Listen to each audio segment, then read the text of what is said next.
안녕하세요. 재테크는 여호수아처럼 대나리온의 김우수입니다. 반갑습니다. 대나리온 김강주입니다. 와. 오! 네, 대표님. 예.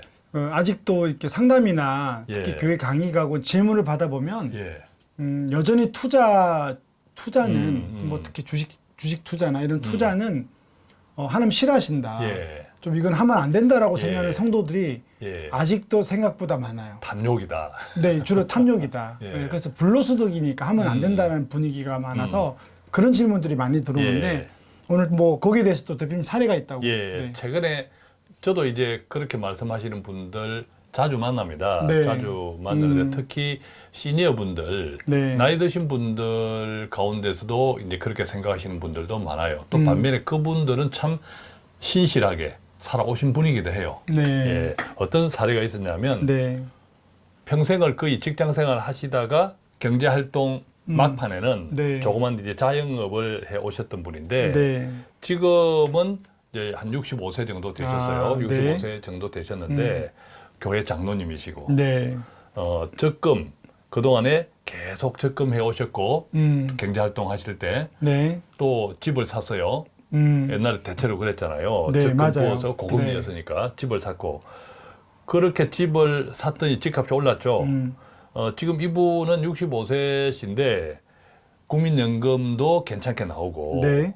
또 적금으로 집을 샀더니 그 집값이 3배나 올랐다 이거로. 3배나 올랐어요. 그래서 그 집을 팔고 지금은 조금 작은 집을 옮기고 은퇴하셨으니까 국민연금 한 150만 원, 그다음에 예금 모아두었던 또 집 한 차익 이런 등등의 예금으로 편안하게 노후를 사시는 분인데 네. 이분이 이제 그런 말씀을 하시는 거예요. 이분이 상담 오신 것은 예금을 어떻게 좀 하면 좋을까?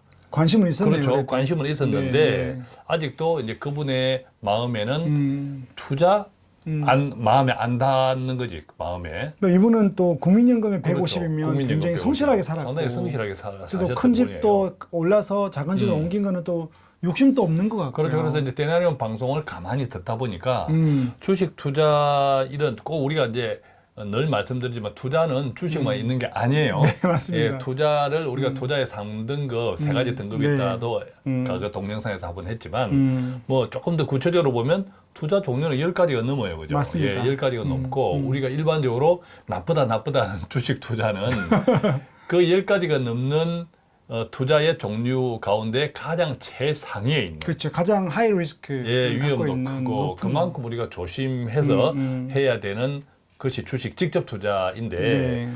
일반적으로 투자는 굉장히 광범위하다라는 것을 먼저 이해하시면 좋겠고 이분이 이 장로님께서 질문하신 게 그거예요. 구체적으로 보면 주식 투자는 가만히 앉아서 네. 일확천금을 기대하는 탐욕 아닌가요? 그러니까 이분의 이 질문 가운데는 첫 번째는 약간 조금 부족한 내용이 뭐냐면 투자를 주식 직접 투자만 알고 계신 거지. 투자하면 주식이다 이렇게 알고 계신 이런 오류가 하나 있는 거죠. 그다음에 이제 또 이런 질문을 하셨어요. 하나님은 탐심을 물리치라 하시지 않았나요? 아멘. 예. 아멘. 구체적인 맞아요. 말씀도 저한테 전해주셨어요. 네, 이걸 또 주식하고 연결하네요. 맞습니다. 전 탐심 그러면 주식은 예, 생각이 예. 안 나는데. 그래서 이따가 이분이 주신 말씀, 하나님은 탐심을 물리치라 하셨잖아 하면서 저한테 주신 말씀이 있어요. 오, 말씀 그 말씀을 이따가 함께 나눌 겁니다. 나눌 네. 건데 반대로 저는 또 이 장로님께 이렇게 반대로 질문을 드렸습니다. 네. 어떻게 질문했냐면 한 3가지 정도를 질문했는데 예, 찍어냅니다. 제가 하나 맞춰볼까요? 예. 제가 늘 강의 때 하는 건데 예. 다른 건 모르겠지만 하나는 제가 아는 예. 게 있습니다. 장로님, 은행에 돈을 맡기시죠. 예. 은행의 이자는 불로소득이 아닙니까? 맞습니다. 맞죠?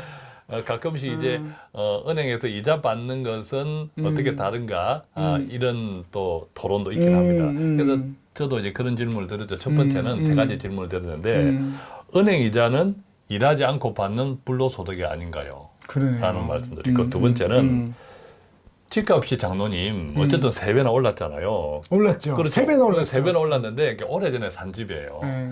3배나 올랐는데 집값이 3배나 올라서 팔았잖아요. 네. 팔았을 때 상당히 큰 양도 차익이 생겼죠. 집은 아무것도 한 게 없는데요. 또 1가구 1주택이라서 또 오랫동안 비과세죠. 보유했던 거라 거의 뭐 세금도 없었더라고요. 네. 그래서 제가 집값이 3배나 오를 동안 기쁘지 않았나요? 아, 이런 질문. 세 기쁘지 번째는 않았나요? 마찬가지로 집값이 오른 것은 가만히 앉아서 돈이 불어난 불로소득 아닌가요? 라는 이제 질문을 드렸죠. 집이 막 어디 돌아다니면서 돈을 모아오진 그렇죠. 않았잖아요. 그렇다고 해서 이제 이 장로님이 음. 집을 통해서 소위 말하면 집값이 오르기를 기대해서 집을 샀던 분도 아니에요. 그죠. 사고 팔고 사고 파는 경우가 예, 아니니까. 이분은 오로지 거주. 예, 실소유자로서 정말 그러니까 세상적인 관점에서 보셔도 아주 성실하게 맞아요. 살아오셨던 분이에요. 예, 뿐인데 이제 제가 이제 이렇게 세 가지 질문을 하니까 말씀을 잘 못하시더라고요. 왜냐하면 이제 정확하게 구분이 잘 안 되는 거죠. 맞아요. 예, 헷갈리는 구분이 잘 안 되는 있어요. 거죠. 아까 말씀드렸듯이 이 장로님은 정말 성실하게 살아오셨고 지금 편안한 노후를 지내실 수 있는 것도 이분의 성실하게 정말 신앙심 깊게 살아오신 그것에 대한 하나님의 보상이 아닐까 맞습니다. 생각을 하는 거죠. 네. 다만 세 가지 생각 정리가 우리가 필요하다라는 네. 건데 그럼 첫 번째는 예, 뭡니까? 첫 번째는 탐심과 투자의 차이를 이해하는 것이 필요하다고 생각합니다. 탐심과 투자를 이해하자. 차이를 이해하자.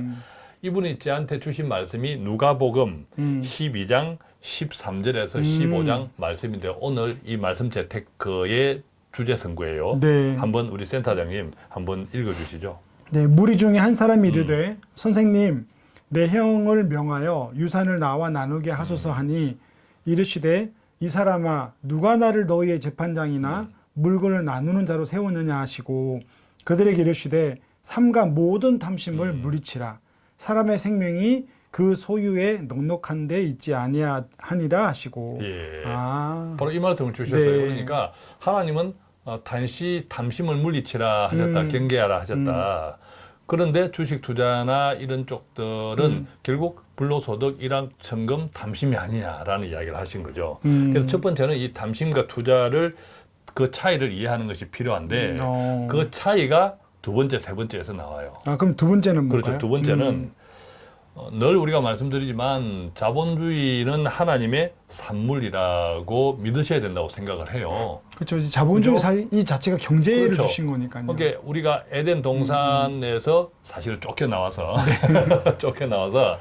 하나님께서 우리한테 경작을 하게 해줬잖아요. 경작을 하게 해줬고 또 여호수아 부대가 가나안 땅에 들어가기 전에 네. 첫 유월절에서 그때까지 만나로 살다가 하나님의 공급으로 살다가 온전하신 공급으로 살다가 네. 처음으로 경작한 것으로 가지고 제사를 드렸어요. 그죠? 그렇죠. 맞습니다. 그리고 그때에 만나가 그쳤더라라는 그렇죠. 말씀이 같이 나옵니다. 하나님께서 우리한테 소유를 인정하셨다라고 맞습니다. 하는 것은 경작에 대한 노력과 그에 대한 소유를 이게 자본주의잖아요. 그렇죠. 경제가 돌아가는 맞습니다. 거죠. 경제가 돌아가는 거.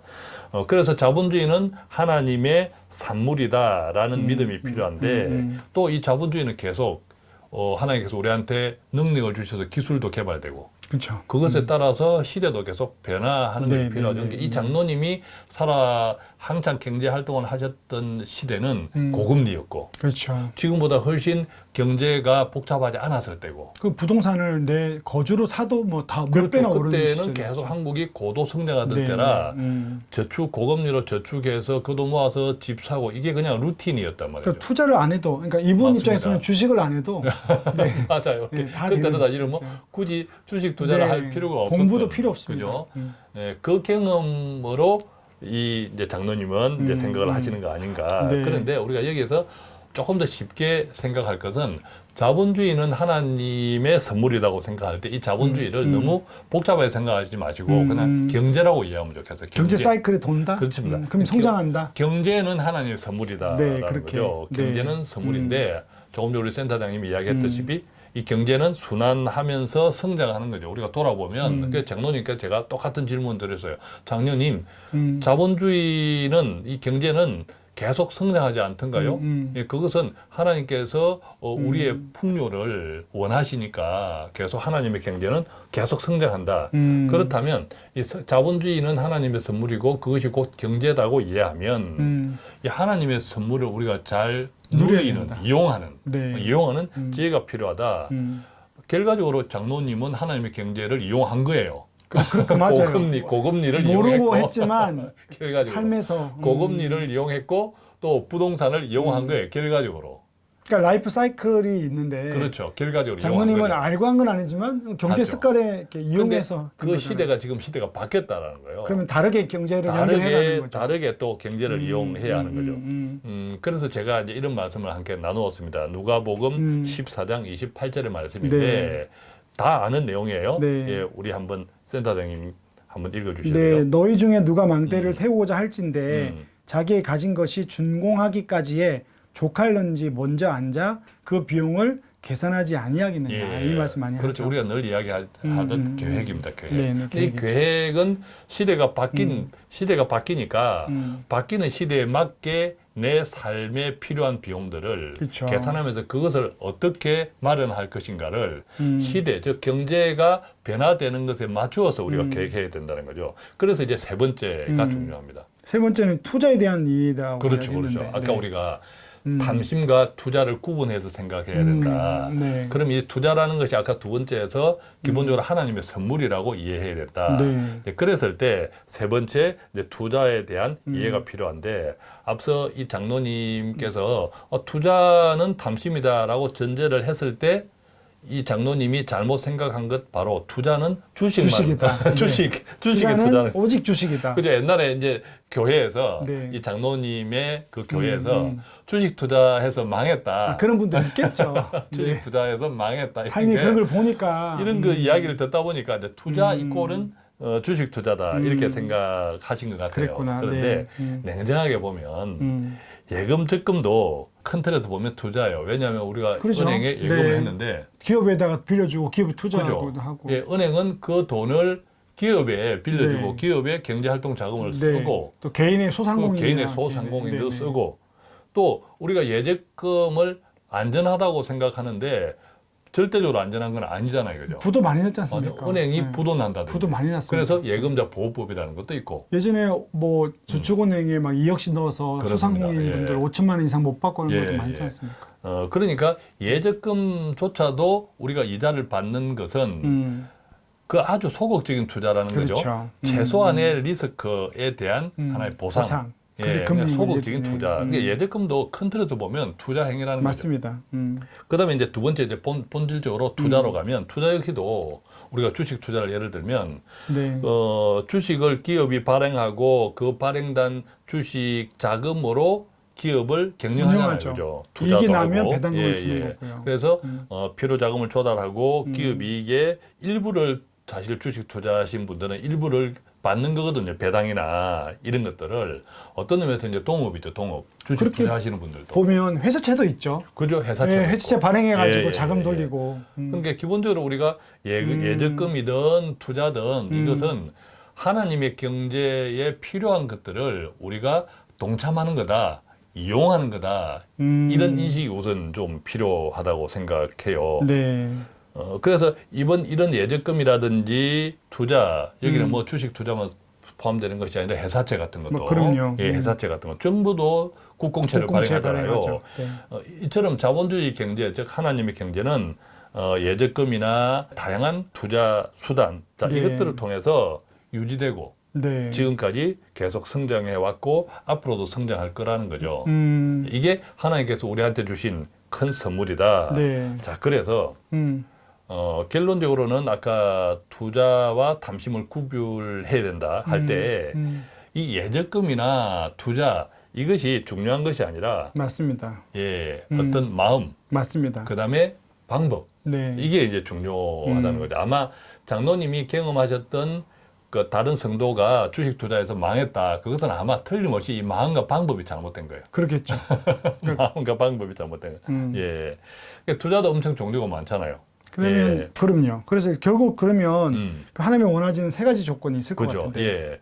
그래서 주식 직접 투자에서부터 뭐 펀드, ETF, 또 채권, 혼합형 투자, 뭐 저변동, 배당형 투자 등등 네네. 많은데 네. 이 모든 것들을 다 종합할 때 네. 하나님께서 원하시는 세 가지 조건을 잘 생각해 봐야겠다. 투자를 한다고 할 때. 예. 늘 이야기했던 건데 그죠? 첫 번째 제가 늘 해볼까요? 예. 예, 좋은 기업에 음. 함께 성장하는 마음으로 투자하는 맞습니다. 거죠. 그러니까 투자를 하는 행위가 내가 이 투자를 통해서 일확천금을 벌겠다라는 마음이 아니라 네. 기본적으로 하나님의 경제에 내가 참여한다. 기여한다라는 마음. 그러면 배당도 받을 수 있고 채권 이자도 또 받을 뭐 수 있죠. 회사채에 투자하는데 회사채를 내가 산다 하면 채권 이자도 받을 수 있고 네네네네. 이것들을 서로 믹스해서 네. 또 다른 이익도 기대할 수 있는 결과가 생기는 동업하는 거죠, 예, 같이. 예, 맞습니다. 네네. 예. 두 번째는요. 두 번째는 그래서 이 투자 쪽으로 옮겨올 때는 반드시 하나님의 경제에 대한 이해가 필요해요. 즉 맞습니다. 공부가 필요하다는 거죠. 네네네. 주식 투자에서 망했다. 사실은 주식 투자가 쉽지 않잖아요. 직접 투자는. 네네네. 직접 투자해서 돈을 번다는 게 쉽지 않은데 공부하지 않고 맞아요. 그저 내가 모르는 주식을 사면 돈을 벌 수 있겠다는 그 믿음 자체는 탐심이죠. 그죠. 그죠? 그런 행위 자체가 탐심인 거죠. 맞습니다.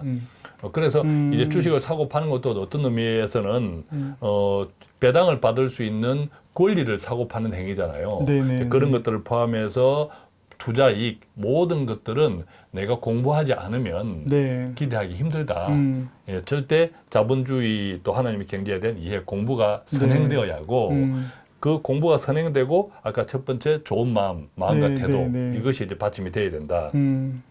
그래서 결과적으로 이제 마지막 세 번째는 네. 다양하게 저희가 말씀을 드리지만 삶의 계획과 연계되어야 된다. 이거 굉장히 그죠? 중요한 것 예, 같아요. 굉장히 중요하죠. 삶의 계획과 음.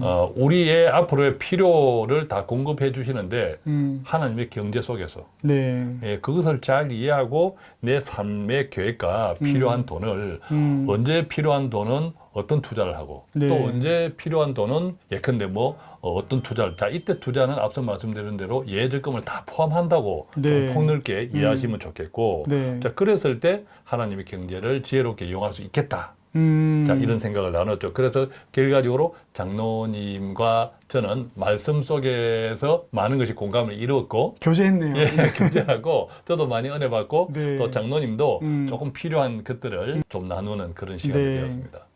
자, 어떻습니까? 아직도 뭐 우리 중에 투자는 탐심이야라고 해서 안 하는 분이 또 있나요? 아니면 또 투자 공부를 좀 하고 데나리온을 보니까 용기가 생겨가지고 시작했는데 온통 또 탐심으로 또 주식을 하고 계시나요? 어떻게 됐든 우리는 좀 균형이 필요할 것 같고요. 경제를 하나님이 움직인다는 생각 안에 우리가 공부하면서 말씀을 가지고 적용하고 살았으면 좋겠습니다. 오늘 또 데나리온은 여러분들의 경제적 삶에 작은 힘이 되고자 노력하고 있습니다. 오늘 이렇게 마치도록 하겠습니다. 감사합니다. 고맙습니다.